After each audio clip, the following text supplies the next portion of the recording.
हाँ जी students, 9th class बेटे आप लास्ट 2 चैप्टर्स कर लिए सीगे सैल एंड टिश्यूज़ क्लियर। ਹੁਣ ਆਪਾਂ ਬੇਟੇ ਆਪਣਾ ਨੈਕਸਟ ਚੈਪਟਰ ਹੈ ਆਪਾਂ ਪ੍ਰੋਬੇਬਲੀ ਜਿਵੇਂ ਆਪਾਂ ਨੇ ਤੁਹਾਡਾ ਸੀਗਾ ਦੈਟ ਇਜ਼ ਆਫ ਵੇਰੀਅਸ ਜਿਹੜੇ ਆਪਣੇ ਕੋਲ ਸੀਗੇ ਲਾਸਟ ਕਲਾਸਿਸ ਦੇ ਅੰਦਰ ਆਪਾਂ ਨੇ 3 ਚੈਪਟਰਸ ਡਿਸਕਸ ਕਰੇ ਸੀਗੇ। ਵਨ ਵਾਜ਼ ਦ ਡਾਈਵਰਸਿਟੀ, ਠੀਕ ਹੈ। ਤਾਂ ਨੈਕਸਟ ਆਪਣੇ ਕੋਲ ਸੀਗਾ ਆਪਾਂ ਨੇ ਜਿਹੜਾ ਚੈਪਟਰ ਸਟਾਰਟ ਕਰਨਾ ਬੇਟੇ ਆਪਣੇ ਕੋਲ why do we fall ill, why do we fall ill. तो बेटे फर्स्ट ऑफ ऑल ਆਪਾਂ ਚੈਪਟਰ ਦਾ ਲਿਟਰਲ मीनिंग ਕੀ ਹੈ ਇਹ ਅੰਡਰਸਟੈਂਡ ਕਰਾਂਗੇ, then we will move on, ਠੀਕ ਹੈ। ਲਾਸਟ ਦੇ ਅੰਦਰ ਆਪਾਂ ਨੇ ਦੇਖੋ ਤਿੰਨ ਚੈਪਟਰਸ ਦੇ ਅੰਦਰ ਸੈਲ ਵਾਲੇ ਚੈਪਟਰ ਦੇ ਅੰਦਰ ਆਪਾਂ ਨੇ ਸੈਲ ਦੇ ਸਾਰੇ ਆਰਗੇਨਲਸ ਐਂਡ ਅਬਾਊਟ ਦਾ ਸੈਲ ਸਟੱਡੀ ਕਰਿਆ ਸੀਗਾ। ਟਿਸ਼ੂ ਵਾਲੇ ਚੈਪਟਰ ਦੇ ਅੰਦਰ ਆਪਾਂ ਨੇ ਪਲਾਂਟ ਐਂਡ ਐਨੀਮਲ ਦੇ ਟਿਸ਼ੂਜ਼ ਸਟੱਡੀ ਕਰੇ ਸੀਗੇ, ਜਿਹਦੇ ਅੰਦਰ ਟੈਂਪਰੇਰੀ ਪਰਮਾਨੈਂਟ ਟਿਸ਼ੂਜ਼ ਨੇ ਜਿਹੜੇ ਉਹ। ਉਸ ਤੋਂ ਬਾਅਦ ਐਪੀਥੀਲੀਅਲ tissue we had discussed the nervous tissue, muscular tissue, connective tissue, 4 tissues discuss करे सीगे। फिर ਆਪਾਂ ने discuss करिया सीगा about the we can say the kingdom ਜਿਹੜਾ ਸੀਗਾ ਆਪਣੇ 5 kingdoms ਆਪਾਂ ਨੇ minor level ਤੇ study ਕਰੇ ਸੀ, ਮੋਨਰਾ, ਪ੍ਰੋਟਿਸਟਾ, ਫੰਜਾਈ, प्लाटे एंड एनिमेलिया, क्योंकि वो अपने बहुत डिटेल के अंदर नहीं सी था अकॉर्डिंग टू सिलेबस अपन अपने सारे दे सारे जेडे किंगडम्स ने वो स्टडी करे सीगे। नाउ बच्चे we are moving toward our next chapter why do we fall ill. Why do we fall ill दे बेटे आज ਆਪਾਂ बेसिक्स डिस्कस करांगे। बेसिक्स ਦੇ ਅੰਦਰ ਤੁਹਾਡੇ ਕੋਲ ਕੀ ਨੇ? First of all we have some definitions. First is the health, second is the disease, ठीक है। हेल्थ की अंदर बेटे first of all notes of this chapter I provide you all by tomorrow, ठीक है। कल तुसी अकेडमी च आके अपने नोट्स लै जियो, जेडे बच्चे ऑनलाइन ने, जेडे ऑफलाइन ने उन्हां नूं कल मैं इत्थे प्रोवाइड करा दूंगी। हेल्थ की अंदर बेटे हेल्थ का मतलब है डिजीज ना होना, ठीक है। हेल्थ का मतलब है हेल्दी मीन्स डिजीज नहीं हैगी, बट कि एक पर्सन है, देयर इज वन पर्सन। अगर आप कंप्लीट हेल्थ की डेफिनेशन पढ़नी है, देयर इज अ पर्सन ओहो मेंटली डिस्टर्ब्ड है कि आप उन्होंने हेल्दी कहांगे। One person who is mentally disturbed, उन्होंने फिजिकली कोई प्रॉब्लम नहीं है, मेंटली ही इज डिस्टर्ब्ड कि आप उन्होंने आप की हेल्दी कहांगे, no. Second condition I have is एक पर्सन है ओहो ओदिया surroundings physical, social and mental. Social means जेड़ा थोड़ी एरिया है उत्थे sanitary conditions are not good, कदे भी कोई भी डिजीज दी चपेट च तुसी आ सकते हो, तो दैट इज कॉल्ड एज ओदी social health is not so okay. He is always in tension कि मेरे सराउंडिंग के अंदर पानी भरया पे है, मैं अपने घर किवें पहुंचूंगा या मैनू किवें प्रॉब्लम नू फेस करके I can reach at my home. Third है फिजिकल। फिजिकल का मतलब है कि वो फिजिकली फिट है, ठीक है। तो अगर आप हेल्थ को कंप्लीट डिफाइन करना है तो health is not merely the absence of disease. Health is not merely the absence of disease, but it is complete physical, social and mental well-being। किसे दा भी physically, socially and mentally जेड़ा है ठीक होना, that is called as the health। अगर किसी को फिजिकल ठीक है लेकिन ओदा सोशल ते ओदा मेंटल एस्पेक्ट है जेड़ा ओ ठीक नहीं है, then he is not said to be healthy. अगर किसी दा मेंटल स्टेटस ठीक नहीं है, ओ फिजिकली ठीक है एंड ओ सोशली ठीक है, then he is not said to be the healthy person, ठीक है बेटे। तो तीनों एस्पेक्ट्स के अंदर in physical, in social and in mental aspects a person should be disease free, then he or she is said to be healthy and such condition is called as health. Clear है बेटे? Second अपने को है disease.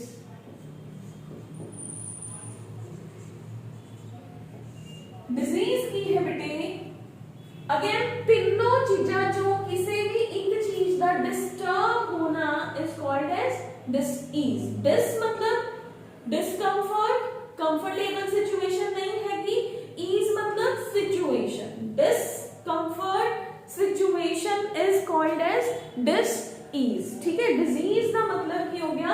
When your social, physical, mental health is not so actually working, perfectly working, then that condition is said to be disease. ठीक है. तो disease जो इन्हां तीनों conditions जो कोई भी condition fulfill नहीं हो रही, then that is said to be disease. ठीक है.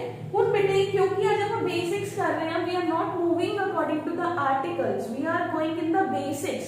तो basics ਦੇ अंदर बेटे अपने को की है, basics ਦੇ अंदर disease है ਜਿਹੜੀ बेटे वो दो तरह ਦੀਆਂ diseases ਦੇ अंदर ਆਪਾਂ ਇਹਨੂੰ divide करते हैं. ठीक है. one अपने को ਹੁੰਦਾ है we have is the inheritable diseases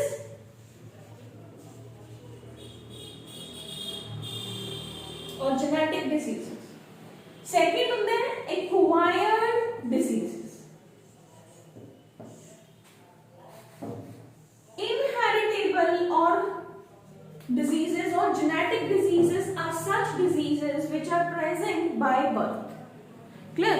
ਜਦੋਂ ਤੁਹਾਡੇ ਸੈੱਲ ਦੇ ਅੰਦਰ DNA ਦੇ ਅੰਦਰ ਜਾਂ ਤੁਹਾਡੇ ਕ੍ਰੋਮੋਸੋਮਸ ਦੇ ਨੰਬਰ ਦੇ ਅੰਦਰ प्लस माइनस होए that is said to be the inheritable diseases. ठीक है. मीन्स जो या फिर जो बाय बर्थ ਤੁਹਾਡੇ बॉडी ਦੇ ਅੰਦਰ प्रेजेंट है they are said to be inheritable. जो पेरेंट्स ਤੋਂ ਹੀ ਤੁਹਾਡੀ बॉडी ਦੇ ਅੰਦਰ ਆਈਆਂ ਨੇ ਤਾਂ ਦੋ ਤਰ੍ਹਾਂ ਦੀਆਂ ਹੋ ਗਈਆਂ ਨਾ.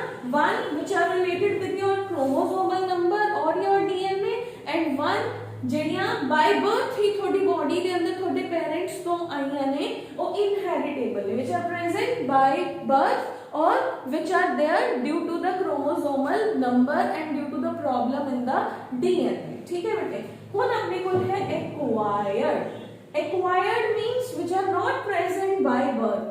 ये वो diseases ने जो कि present हों at the time of birth. Is it visible? Which are present there at the time of the birth. Birth तो ही जो diseases present हों उन्हें हम apa कहने हैं inheritable diseases. Acquired नाम तो ही क्लियर है. जो आपा बर्थ तो बाद एक्वायर करांगे such diseases are said to be the acquired diseases. Which one person acquires after the birth that is said to be the acquired diseases. ये दो तरह ਦੀਆਂ ਹੁੰਦੀਆਂ ਨੇ बेटे. Communicable diseases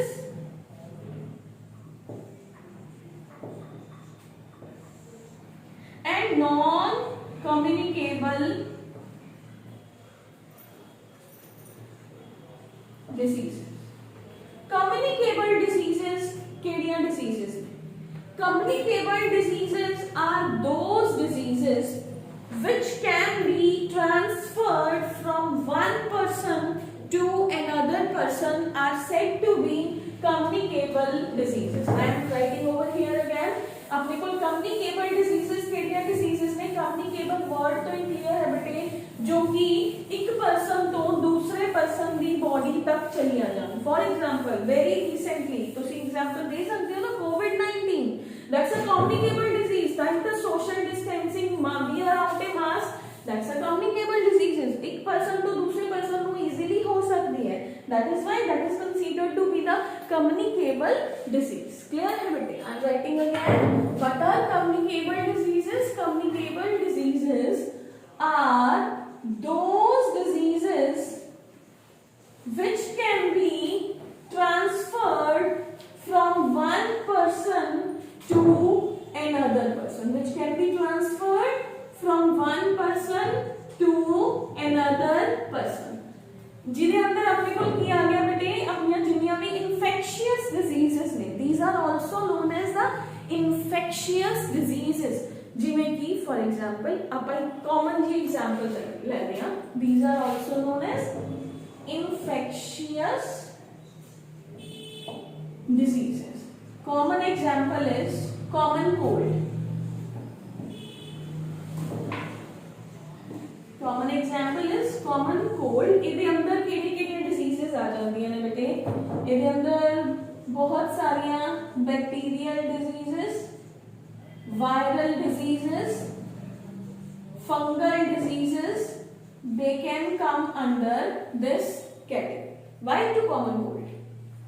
We are sitting here in this class, suppose around 30 plus or 30 students are sitting here. एक person है जिन्हों कोल्ड है, वो पर्सन दी सराउंडिंग के अंदर, सपोज दिस इज पर्सन ए, एदी सराउंडिंग के अंदर दिस बेंच, इस बेंच पे 3 बच्चे से बैठे हैं, इधर में 3 बच्चे, इधर में 3 बच्चे ही इधर बैठे हैं, 3 बच्चे ही इधर बैठे। इन्हें बहुत जोर दी स्नीज किया, इन्हें अपने आप को कवर नहीं किया, ताकि आप कहने ना स्नीजिंग के टाइम पे फेस कवर करना इंपॉर्टेंट है। ਇਹਦੇ ਜਿਹੜੇ ਡ੍ਰੌਪਲੇਟਸ ਸੀਗੇ ਉਹ ਹਵਾ ਦੇ ਅੰਦਰ ਫੈਲ ਗਏ। ਜਿਹੜੇ ਇਹ ਲੋਕ ਨੇ ਇਹ ਜ਼ਿਆਦਾ ਇਹਦੇ ਕੰਟੈਕਟ ਚ ਆਏ, ਬਟ ਉਹ ਡ੍ਰੌਪਲੇਟਸ ਤਾਂ ਦੂਰ ਤੱਕ ਵੀ ਜਾ ਸਕਦੇ ਨੇ ਜਿੱਥੋਂ ਤੱਕ ਉਹ ਪਹੁੰਚ ਸਕਦੇ ਹੈ। ਤਾਂ ਜਿਹਦੀ ਹੁਣ ਸੈਕੰਡ ਪੁਆਇੰਟ ਕੀ ਆ ਗਿਆ, ਜਿਹਦੀ ਇਮਿਊਨਿਟੀ ਲੋ ਹੋਊਗੀ, what is immunity? ਜਿਹਦੀ ਇਮਿਊਨਿਟੀ ਲੋ ਹੋਊਗੀ, ਮੈਂ ਹੁਣੇ ਦੱਸਦੀ ਹਾਂ, ਜਿਹਦੀ ਇਮਿਊਨਿਟੀ ਲੋ ਹੋਊਗੀ ਉਹ ਬੱਚੇ ਉਹਦੀ ਚਪੇਟ ਚ ਆ ਜਾਣਗੇ, ਉਹਨਾਂ ਨੂੰ ਹੋ ਸਕਦਾ ਉਸੇ ਟਾਈਮ ਈਵਨਿੰਗ ਤੱਕ ਕਾਮਨ ਕੋਲਡ ਹੈ ਜਿਹੜਾ ਉਹ ਹੋ ਜਾਊਗਾ। ਹੁਣ ਇਮਿਊਨਿਟੀ ਕਿਉਂ ਮੈਟਰ ਕਰਦੀ ਹੈ? ਦੇਖੋ ਡਿਊਰਿੰਗ ਦ ਸੀਜ਼ਨ ਆਫ ਕੋਵਿਡ ਤੁਹਾਨੂੰ ਟੀਵੀ ਦੇ ਉੱਪਰ ਬਹੁਤ ਸਾਰੀਆਂ ਐਡਸ ਦੇਖਣ ਨੂੰ ਮਿਲੀਆਂ ਹੋਣਗੀਆਂ ਕਿ ਚਵਨਪ੍ਰਾਸ਼ ਖਾਓ ਜੀ, ਤੁਲਸੀ ਡ੍ਰੌਪਸ ਪੀਓ, ਤੁਲਸੀ ਦਾ ਕਾੜਾ ਬਣਾ ਕੇ ਪੀਓ, ਇਹ ਖਾਣ ਨਾਲ ਇਮਿਊਨਿਟੀ ਰਾਈਜ਼ ਹੁੰਦੀ ਹੈ, ਫਾਸਟ ਫੂਡ ਨਹੀਂ ਖਾਣਾ ਕਿਉਂਕਿ ਉਹਦੇ ਨਾਲ ਇਮਿਊਨਿਟੀ ਡਿਕਰੀਜ਼ ਹੁੰਦੀ ਹੈ। What is immunity? Immunity is the ability of the body to fight against the diseases. ठीक है बेटे? Immunity is what? That is the ability of our body, ability of body to fight against the diseases. Body है जेड़ी और diseases they against fight करती है, that is called as the immunity. Now ਹੁਣ देखो ਆਪਾਂ एक ਹੋਰ एग्जांपल लेने, COVID-19 है जेड़ी that is said to be the viral disease ना। ਹੁਣ ਇਹਦੇ ਅੰਦਰ social distancing, why that is so important? क्योंकि ਆਪਾਂ this chapter it why do we follow it, तो we can discuss that part। ਹੁਣ देखो ਉਹ क्यों है? क्योंकि हर पर्सन की इम्यूनिटी इक्वल नहीं होती। सपोज मेरी इम्यूनिटी बहुत फास्ट है तो हो सकता है मेरी फैमिली के अंदर कोई पर्सन होए जिहदी इम्यूनिटी फास्ट ना हो। अगर किसी की इम्यूनिटी हाई नहीं है एंड ही और she is coming in contact with the virus तो उसकी बॉडी के अंदर सीरियस डैमेज कॉज कर सकता है। It can lead to the death of the person also. तो अपने को बेटे कम्युनिकेबल डिजीजेस और इन्फेक्शियस डिजीजेस की ने वो डिजीजेस जो कि एक पर्सन तो दूसरे पर्सन तक ट्रैवल करदियां ने, जिहदे अंदर bacterial diseases, viral diseases, fungal diseases है जेड़ियां they are coming under such category. क्यों? क्योंकि इहदे अंदर केड़ी-केड़ी फैक्टर्स ने जेड़े वो मैटर करदे हैं। The first factor is the immunity of the body. Second factor जिहड़ा है that is personal hygiene. Personal hygiene का मतलब है तुसी अपने आप को कितना क्लीन रखते हो, तुसी नहाते हो नहीं नहाते हो, ਉਹਦੇ ਤੇ डिपेंड करूगा ना ਤੁਹਾਡਾ बॉडी का इम्यून सिस्टम, ਤੁਹਾਡਾ बॉडी का पर्सनल सिस्टम। अगर तुसी गंदे कपड़े बार-बार वेयर कर रहे हो then what will happen? तो ਤੁਹਾਡੀ पर्सनल हाइजीन रही नहीं है कि you are not washing your hands after going to the washroom, you are not washing your hands before your meals ਤਾਂ ਉਹ ਕਰਨਾ ਜ਼ਰੂਰੀ ਹੈ। That comes under the personal hygiene. देखो ਉਹਦੇ ਅੰਦਰ ਦੇਖੋ ਆਪਾਂ ਨੂੰ ਸਭ ਤੋਂ ਪਹਿਲੇ ਐਡ ਦੇ ਅੰਦਰ ਕਹਿੰਦੇ ਕਿ ਵਾਸ਼ ਯੋਰ hands properly.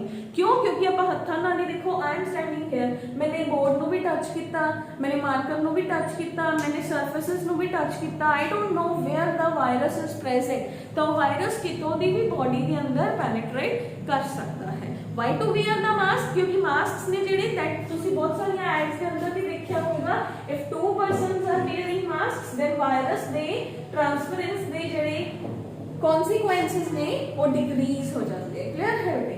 So communicable diseases दे रीजन की ने बॉडी की इम्यूनिटी लो होना, पर्सनल हाइजीन ना होना, या अपनी सराउंडिंग्स ने जड़ियां वो क्लीन ही ना होना। There should be no cleanliness in our surroundings. हुण आपां डिस्कस करते हैं बेटे second type of the diseases. The first type of diseases दे अंदर अपने को आ गया, we have is bacterial infection, we have is the viral infections, we have is the fungal infections. Clear है बेटे? तो हुण आपां जदों आपां प्रॉपर्ली चैप्टर स्टार्ट करांगे, आज तक आपां बेसिक्स कर रहे हैं, इस करके I am not going in detail of the bacterial diseases, viral diseases and fungal diseases. तो इन्हां दी डिटेल है, आपां ने एग्जांपल्स करनियां ने। The diseases which are caused by the bacteria are called as the bacterial diseases. The diseases which are caused due to the viruses, they are called as the viral diseases. The diseases which are caused due to the fungi. Have you heard any disease with the fungi? कोई सुनी है disease क्या बेटे? Fungal infections. Very good. जिवें suppose कई बच्चे socks पाते हैं, उन्होंने पैर मॉइस्चर करके फंगल ग्रोथ कॉज करना शुरू कर देते हैं, तो that is the fungal disease. अगर कोई होर थोड़े फुटवेयर या कोई होर थोड़ियां सॉक्स भी यूज करता है तो उन्होंने भी फंगल डिजीजेस होने के चांसेस है। सेकेंड है बेटे अपने कोल इत्थे सेकेंड एग्जांपल दिन्नी आ, तुसी हमेशा सुनिया होगा रिंग वॉर्म्स, दर्द जिन्हों आपां कहने हैं। Have you here? दर्द एक तरह की ना ईचिंग हुंदी है, वो गोल गोल स्पॉट्स बना लेंदी है बॉडी ते। मान लो सपोज आपने कोई फंगल जगह ते टच किया या थोड़ी बॉडी के अंदर ड्यू टू सम इन्फेक्शन और थोड़ी बॉडी के अंदर आ गई। मान लो मैंने इत्थे ईचिंग की हैंड के ऊपर, मेरे हैंड ते सर्कल बन गया, मैनू नहीं पता कि फंजाई के छोटे छोटे स्पोर्स होंगे ने मेरे फिंगर्स के अंदर लग गए।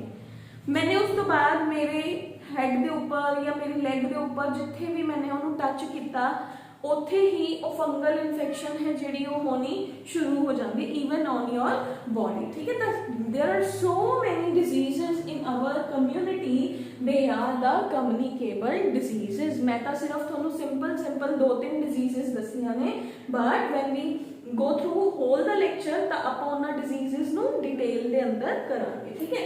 नेक्स्ट है बेटे अपने को नॉन कम्युनिकेबल डिजीजेस और नॉन infectious diseases. नाम तो ही क्लियर है। Non communicable means, non communicable या नॉन इन्फेक्शियस मीन्स जो एक पर्सन तो दूसरे पर्सन तक नहीं फैलते। क्लियर? फिर किवें हो जाएंगी? How they can be there inside our body? They can be there inside the body due to some metabolic problem inside the body, due to some toxic metabolite present inside the body, due to the deficiency of some substance inside the body. For example, so these are the non-communicable diseases. They are not transferred from one person to the another person. Then how they are occurring? Then there could be the deficiency or there could be the excess of one substance inside the body, then the disease could be there. There could be the metabolic disorder present inside the body. For example, we have is a very good example of non-communicable disease is diabetes. We have is cancer. These are the non-communicable diseases. We have is hormonal problems जिहदे अंदर thyroid. ठीक है? तो यह किवें होया? Diabetes के अंदर थोड़े पैनक्रियाज ने इंसुलिन बनाना बंद करता, ਉਹਦਾ रीजन कुछ भी हो सकता है। थोड़ी बॉडी के अंदर ओबेसिटी, थोड़ा खाना पीना डिसरप्टेड हो सकता है, थोड़ी बॉडी के अंदर कोई भी एनी एनवायरमेंटल प्रॉब्लम जो भी थोड़े सराउंडिंग्स ने ਉਹਦੇ अकॉर्डिंग ਤੁਸੀਂ खा पी नहीं रहे हो, that could lead to the diabetes. And one common most probable reason is stress, जो कि आजकल हर बंदे ਨੂੰ ही ਹੁੰਦੀ ਹੈ। Stress can lead to the hormonal disturbance inside the body. Hormonal disturbance होया, पैनक्रियाज ने इंसुलिन बनाना बंद करता, इंसुलिन बनना बंद होया, बॉडी के अंदर ग्लूकोज का मेटाबॉलिज्म सही चलना बंद हो गया and the person is said to be diabetic. उन्हें बाहरों की कुछ नहीं लिया, किसी तो कोई प्रॉब्लम नहीं हुई, कोई बैक्टीरिया नहीं आया, कोई वायरस नहीं आया, कोई फंगल इन्फेक्शन नहीं होया, ओदी अपनी ही बॉडी के अंदर कोई डिजास्टरस कंडीशन है जिहड़ी वो जनरेट होगी, जिहदे करके ओनू डिजीज है जिहड़ी वो होगी। ठीक है। Second, thyroid. थायराइड के अंदर भी सेम रीजंस ने। रीजन की है थोड़ी बॉडी के अंदर thyroid is a gland, that is not the disease। disease का नाम होता है हाइपोथायरॉइड और hyperthyroid. Thyroid is a gland present in our neck. ठीक है। इसके अंदर हुंदा की है, एक ग्लैंड अपनी बॉडी के अंदर एक हार्मोन बनाता है, थायरॉइड स्टिमुलेटिंग हार्मोन। वो अपनी बॉडी के मेटाबॉलिज्म ਨੂੰ कंट्रोल करता है। सपोज तुसी किसी भी रीजन करके स्ट्रेस चो या तुसी बहुत मोटे होए जा रहे हो, थोड़ा फास्ट फूड खाने का अमाउंट ज़्यादा हो रहा है, थोड़ी बॉडी का मेटाबॉलिक रेट डिक्रीज हो गया, या तो ये हार्मोन ग्लैंड बनाना बंद कर देता है या ये हार्मोन एक्सेस च बनन लग जाता है। जे एक्सेस च बनते then you are said to be hyperthyroidic patient. अगर ये नहीं बनते then you are said to be hypothyroidic patient. पर किसी ने किसी को कुछ नहीं दिता ना, अपने आप होया। जंक फूड किन्ने खाया? आपा ने खाया। जंक फूड खाना की होया, बॉडी का मेटाबॉलिक रेट स्लो हो गया, क्योंकि देखो जो भी मैदा डाइजेस्ट करना है तो बॉडी में बहुत टाइम लगता है। You are eating one pizza is equal to eating 3 meals together. देखो तुसी 3 मील्स खाने हो तो थोड़ी बॉडी है जिहड़ी उन्होंने कोई भी तरह की प्रॉब्लम नहीं होती, बॉडी कॉन्स्टिपेटेड नहीं होती है कि तुसी जनरल मील लो, बॉडी कदे भी कॉन्स्टिपेशन नहीं शो करूगी। हुण तुसी मैदा खाना शुरू कर दो, क्योंकि मैदा बॉडी के अंदर डाइजेस्ट होने लई ज़्यादा टाइम लगता है। हुण तुसी मान लो सपोज आफ्टरनून के अंदर मैदा खाया, मैदा means pizza burger whatsoever you are eating. हुण उन्हें टाइम डाइजेस्ट होया, बॉडी के अंदर डाइजेस्ट होंदे होंदे उन्हें 16-17 घंटे लगाते।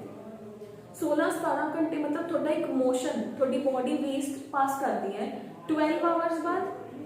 ठीक है, मैक्सिमम 12 आवर्स बाद मोशन नहीं होया, तुसी अगले दिन फिर एक बर्गर खा लिया, you are going to again 1 burger, थोड़ा 16 + 16 हो गया, बॉडी का मेटाबॉलिक रेट की हो गया डिक्रीज हो गया।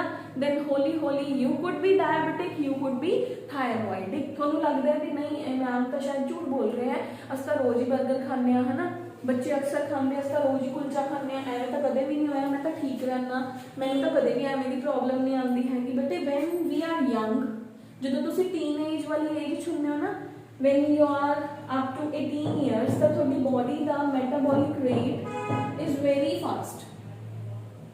जिमें जिमें तुसी लेट एजेस से जाते हो ना, आफ्टर 20s तुसी पहुंचते हो, थोड़ी बॉडी का रेट स्लो हो जाता है।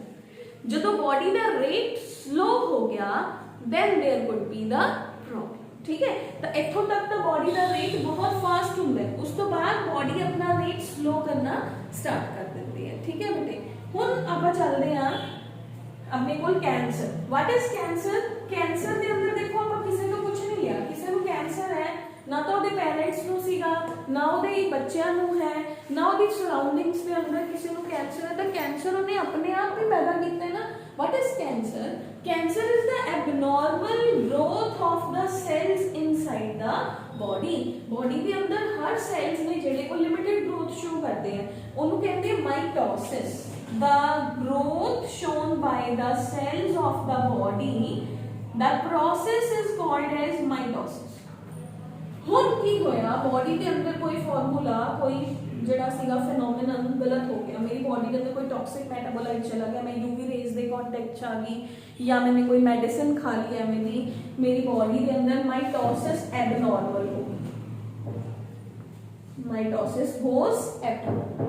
एक सेल है, दिस इज वन सेल, इन्हें डिवाइड करके दो बनाने से, दो तो बाद इन्हें रुक जाना से। This cell is dividing now continuously, दो दो तो चार, चार तो आठ, आठ तो 16 कंटिन्यूअसली बनाई जा रही है। मान लो ये लंग्स के अंदर होया, व्हाट क्या होते? अच्छा, दो दो तो चार, चार तो आठ, आठ तो 16, 16 तो 32 सेल्स ने जेडे वो कंटिन्यूअसली बन रहे हैं। Then what is happening over here, अपने को की होया वो 16 टू 32 सेल्स ने जेडे वो बनने कितने सीगे? दो सेल्स बने। मान लो ये लंग्स के अंदर हो रहे, सपोज लंग्स के अंदर या ब्लड के अंदर, जो दो सेल्स अब नॉर्मली बनते जाएंगे फिर वो ब्रेक हो जाएंगे ना अपनी जगह, तो सारी बॉडी च भी तो फैल सकते हैं। then that kind of the situation is known as the cancer. There are so many other diseases like uric acid the problem होना, वो भी था non communicable है। तो डी बॉडी के अंदर यूरिक एसिड राइज होना शुरू है। Uric acid is what that is a sort of the waste material body is generating, और यूरिन के अंदर निकल जाता है। तो डी बॉडी के अंदर तुसी दालें ही बहुत ज्यादा खांदे सी, और यूरिक एसिड के क्रिस्टल्स इत्थे डिपॉजिट होने शुरू हो गए, यूरिक एसिड राइज होना शुरू हो गया। तो these all are the non-communicable diseases. Non-communicable diseases means जो एक पर्सन तो दूसरे पर्सन तक ट्रांसफर नहीं होंदियां, they are inside your body due to some metabolic problems inside your body। थोड़ी बॉडी के अंदर कोई टॉक्सिक मेटाबोलाइट है जेड़ा ओहो राइज हो रहा है, ਉਹਦੇ ਕਰਕੇ कोई भी प्रॉब्लम हो रही है। ਇਹਦੇ ਅੰਦਰ ਬੇਟੇ डायबिटीज एंड थायराइड ने ਜਿਹੜੇ these are also known as the problems of the status। Status symbol भी ਕਿਹਾ ਜਾਂਦਾ ਹੈ ਇਹਨਾਂ ਨੂੰ। ਕਿਉਂ ਕਿਹਾ ਜਾਂਦਾ ਬੱਚੇ स्टेटस सिंबल ਇਹਨਾਂ ਨੂੰ? why they are known as status symbol? क्योंकि फास्ट फूड खान नाल ਹੁੰਦੀਆਂ ਨੇ, तो that is the status symbol। बाहरों खाना खाओ, होटल्स च खाना खाओ, घरे खाना नहीं बनाना, तो that is why these are the most common type of the problems। तो आज ਆਪਾਂ ਕੀ ਕੀਤਾ, ਆਪਾਂ ਇੱਕ ਰਿਵਿਊ ਦੇਖਦੇ ਹਾਂ ਬੇਟੇ। ਆਪਣੇ ਕੋਲ ਰਿਵਿਊ ਹੈ, ਚੈਪਟਰ ਦਾ ਨਾਮ ਹੈ why do we fall ill। ਆਪਾਂ ਨੇ ਚੈਪਟਰ ਦੇ ਨਾਮ ਨੂੰ ਤਾਂ ਡਿਸਕ੍ਰਾਈਬ ਹੀ ਨਹੀਂ ਕੀਤਾ, ਤਾਂ ਚੈਪਟਰ ਦੇ ਨਾਮ ਨੂੰ ਡਿਸਕ੍ਰਾਈਬ ਕਰਦੇ ਹਾਂ, ਆਪਾਂ ਬਿਮਾਰ ਕਿਉਂ ਹੁੰਦੇ ਹਾਂ। Why do we fall ill means हम बीमार क्यों होते हैं, उसका रीजन क्या है। तो बहुत सारे रीजंस हो गए, जैसे मैंने कम्युनिकेबल नॉन कम्युनिकेबल दोनों के अंदर डिस्कस किया। अपने को किया गया कम्युनिकेबल प्रॉब्लम्स के अंदर की होया कि डिजीज एक पर्सन तो दूसरे पर्सन तक। क्यों? क्योंकि sanitary conditions are not good. क्यों? क्योंकि environmental conditions are not good. क्यों? क्योंकि personal hygiene is not good. तो that is why we can fall ill. If our personal hygiene is not so good, then we can fall ill। Our surroundings are not so okay, मक्खियाँ मच्छर सब कुछ बैठ रहा है। If we are eating dirty sort of the food, then we can fall ill। Why do we fall ill? There are so many reasons। So why do we fall ill? तो बार अपने को दो definitions आई हैं, they are given in your books, in your notes। That is called as the definition of health and definition of disease। फिर अपन ने health नु define किया, that is the social, physical and mental wellbeing of a persons, that is called as health. If any of one situation out of social, physical and mental they are not working properly, then that person is said to be diseased one। Diseases now are of two types। One are called as inheritable which are transferred from the parents to the offspring by birth। Clear? जो by birth अपनी body के अंदर disorders present होंगे उन्हें आप inheritable diseases कहते हैं। वो क्यों हो सकते हैं? वो थोड़े क्रोमोसोम्स के नंबर के अंदर डिस्टर्बेंस हो सकती है, थोड़े जीन्स के अंदर प्रॉब्लम हो सकती है। क्लियर है बेटा? That is a inheritable disorders. ठीक है, next is said to be, अपने को लेके अंदर सेकंड की आया सीगा इनहेरिटेबल, तो बाद सेकंड की that is the acquired diseases are said to be, जो अपने बाय बर्थ नहीं सी, बाद दे विच एक्वायर कीती है। तो acquired these are of two types, communicable and non communicable. Communicable diseases ने ना बेटे ਜਿਹੜੀਆਂ ਇਹ डिजीजेस ਦੇ ਅੰਦਰ कुछ डिजीजेस ਨੇ जो बार बार भी ਹੁੰਦੀਆਂ ਰਹਿੰਦੀਆਂ ਨੇ, ਜਿਵੇਂ ਕਿ ਕਾਮਨ ਕੋਲਡ। ठीक है, common cold times 5 times in 1 year, ठीक है, तो दैट इज कम्युनिकेबल। कम्युनिकेबल जो एक पर्सन तो दूसरे पर्सन तक ट्रांसफरेबल हो due to bacteria, due to virus और due to the fungi, due to the unhygienic surroundings, due to the unhygienic conditions in your given area, ठीक है।